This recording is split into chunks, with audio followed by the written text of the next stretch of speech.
જનતા પાર્ટીના સંગઠનના સૌથી મોટા સમાચાર અત્યારે મળી રહ્યા છે। ગુજરાત ભાજપ સંગઠનના જિલ્લા શહેર સંગઠનની બાકી નિયુક્તિઓને લઈને કવાયત શરૂ થઈ ગઈ છે।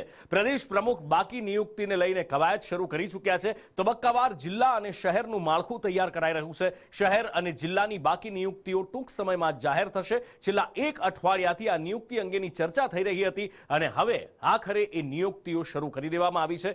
વધુ માહિતી સાથે ફોનલાઈન પર સહયોગી સંવાદદાતા હિરેન રાવલ જોડાયા છે। જી હિરેન, લગભગ પ્રદેશ પ્રમુખની જાહેરાત પછી લાંબા સમયથી જિલ્લા સંગઠન અને પ્રદેશ સંગઠનના માળખામાં નિયુક્તિઓને લઈ અને અટકળો હતી, પરંતુ હવે આખરે એ બંને સંગઠનોમાં નિયુક્તિઓ માટેની પ્રક્રિયા શરૂ કરવામાં આવી છે।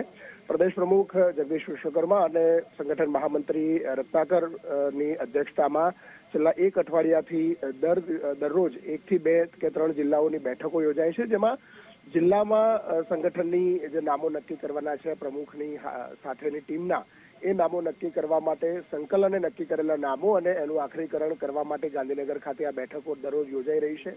થોડા દિવસ પહેલા મુખ્યમંત્રી, નાયબ મુખ્યમંત્રી અને પ્રદેશ પ્રમુખ સંગઠન મહામંત્રી જ્યારે દિલ્હી પ્રધાનમંત્રી સાથે મુલાકાત કરી હતી, એ દરમિયાન પ્રદેશના માળખામાં જે લોકોના સમાવિષ્ટ કરવાના છે એવા નામો પણ દિલ્હી સાથે ચર્ચા કરવામાં આવી છે, કારણ કે પ્રમુખની સાથેની જે ટીમ છે પ્રદેશ પ્રમુખની, એ ટીમોના આખરીકરણ પણ દિલ્હી સાથે એક વખત કન્સર્ન કરવા માટે એ નામો 40 જેટલા નામો છે તે આપવામાં આવ્યા છે।